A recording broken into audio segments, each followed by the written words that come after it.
ma petite tique. Ouh là là là là là. Tu es bien nerveuse, toi, ce soir, hein? Oh oui, je sais. Il ne faut pas juger trop vite, hein? Comme dans l'histoire de la petite Isadora.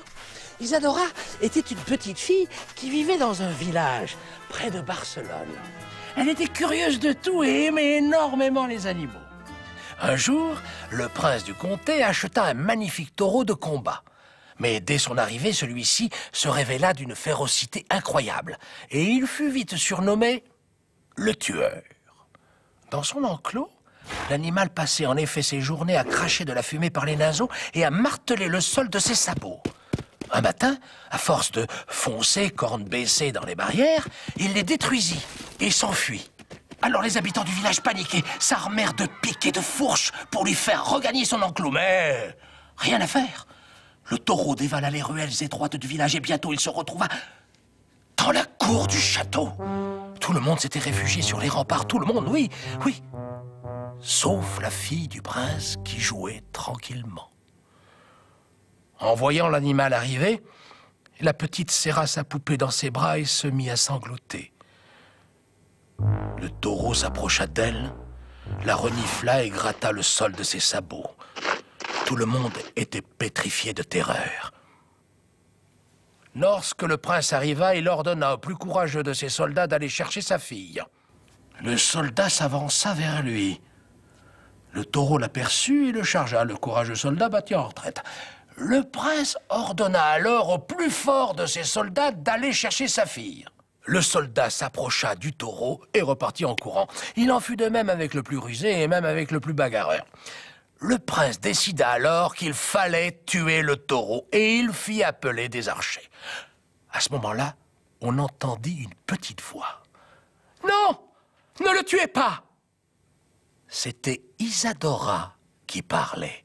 « Tuez-le !» ordonna le prince. « Non, je vous en supplie, laissez-moi faire !» implora la petite fille. « Es-tu bien sûr de ce que tu fais ?»« Je vais aller chercher ta fille, lui dit-elle, d'une voix décidée. » Le prince hésita, puis promit à Isadora une récompense si elle arrivait à sauver sa fille. Dans un grand silence, Isadora s'avança vers le taureau. Elle marchait lentement, murmurant des paroles douces. Le taureau continuait de gratter le sol et de baisser la tête avec un air méchant. Isadora fut bientôt tout près de lui. Elle paraissait minuscule face à la largeur de son poitrail et à la longueur de ses cornes. Un épais brouillard jaillissait des naseaux du taureau.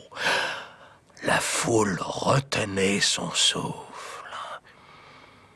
Arrivée à ses pieds, Isadora le regarda avec infiniment de douceur, s'agenouilla devant lui et retira délicatement une écharde qui était plantée juste au-dessus de son sabot. Comme par magie, le taureau retrouva son calme et remercia Isadora d'un grand coup de langue. Alors, Isadora prit la fille du prince dans ses bras et l'emmena à son père. Et sais-tu, Tika, ce que demanda Isadora au prince? Eh bien que le taureau ait la vie sauve et qu'il ne combatte jamais. Eh oui, la petite Isadora avait compris qu'il ne faut pas juger trop vite, même les animaux. Mais tout de même, quel courage! Et du courage, ma petite Tika, il va nous en falloir pour terminer les cadeaux des petits Espagnols. Allez, viens. Allez, viens.